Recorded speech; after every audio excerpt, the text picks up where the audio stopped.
Okay, new solo trailer. Let's do a little bit of spaceship spotting. In this first shot, we can see what is almost certainly Corellia. There are 3 Imperial 1 class Star Destroyers in this shot. 1 landed or crashed on the left, 2 in dry docks on the right. I did think one of these might be a Venator class for a while, but on closer inspection, they are all Imperial 1 class, including that one at the far back on the right. It's just facing towards the camera, so it's quite difficult to tell what it is. But if you look closely and up the brightness, it is an Imperial 1 class Star Destroyer. Okay, second shot is probably my favourite shot of the trailer. We get a really cool look at the ventral hull of some partially assembled Star Destroyers, again Imperial 1 class, and there are some load lifters or utility transports or something like that floating around them. No new designs here, but a great look at the classic Star Destroyer under construction. Okay, brief non-spaceship tangent now, but Disney, please, for pity's sake, stop making up new aliens. We don't need new aliens. I mean, you can make up 1 or 2 if you want, but stick some Duros and Twi'leks and stuff in there, because if you invent more aliens every single time, it makes the world feel less real. The way you create immersion and the way you create familiarity and a grounded universe is you use the same touchstones again and again until you recognize things and it feels like you're part of the world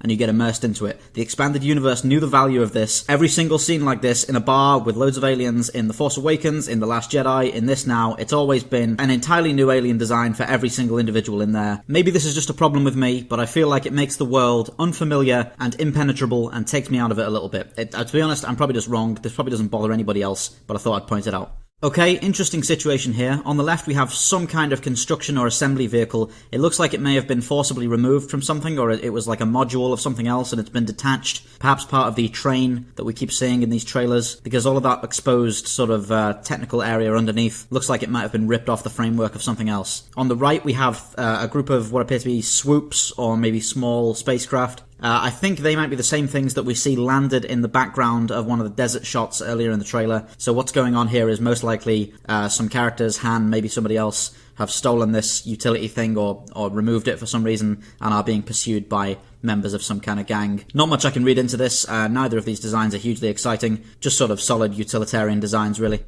Here we have a great top-down shot of the new, or rather old, factory-new Millennium Falcon with its different design, its different refits, and its blue coloration.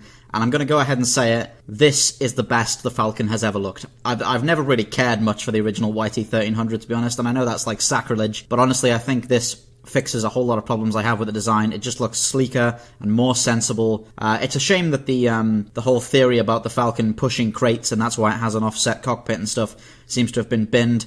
But honestly, this is a great design overall. It looks fantastic. If you look closely, you'll notice that there's a single turbo laser on the, or rather a single laser cannon on the top, and presumably the bottom as well, rather than quad lasers like there are on the later Falcon, so presumably that's a refit.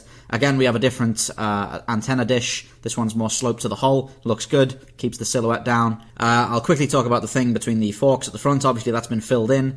There's a Lego set or a toy or something that seems to suggest that there might be an escape pod there that's going to be launched later in the film, and that's why it doesn't have that later on in A New Hope, etc. I'm not sure I completely buy this. I think that's probably just a toy gimmick, because I don't feel like you could have something like this without it being a major refit to remove it. So here we have another look at the twin pod TIE fighter that appeared in the first trailer. Initially I thought this might be a training fighter, because the first trailer had some elements of Han being a cadet, because a training fighter would make sense to have another pod for the instructor. But more closely looking at it, it seems like the second pod is probably too small. Also, it appears to have some kind of weapon hardpoint on it.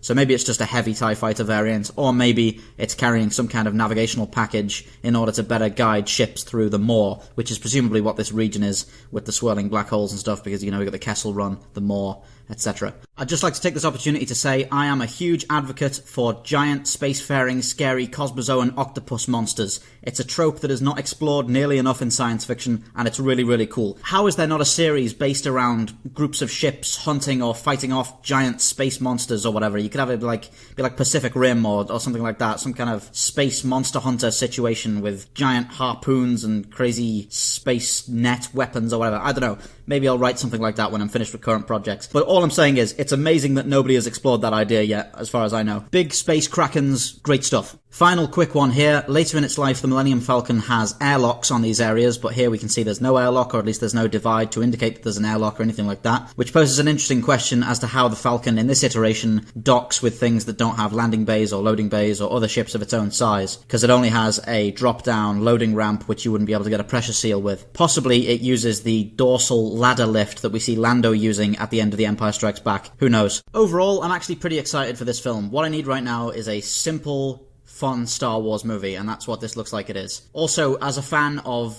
spaceships and spaceflight and stuff, I think I'm probably a bit more excited about this than most people are. Looks like there's going to be some cool maneuvers, and I love all the effort they've put into the sound design with the clicking and the buttons and the throttles and all that. Great stuff. Shame there aren't more new designs. Maybe there will be, but they're not in this trailer. Shame there aren't fewer new aliens for reasons I stated earlier. I'm a huge fan of Donald Glover. I'm a huge fan of Emilia Clarke. I'm sure this new chap who's playing Han Solo will do a fantastic job. And also, Tandy Newton, who plays Maeve in Westworld, is in this, and she's excellent, so that's cool. Overall, very excited to see the film in cinemas. It looks like a lot of fun. Thanks everybody for watching. This is Daniel from Spacedock, signing off.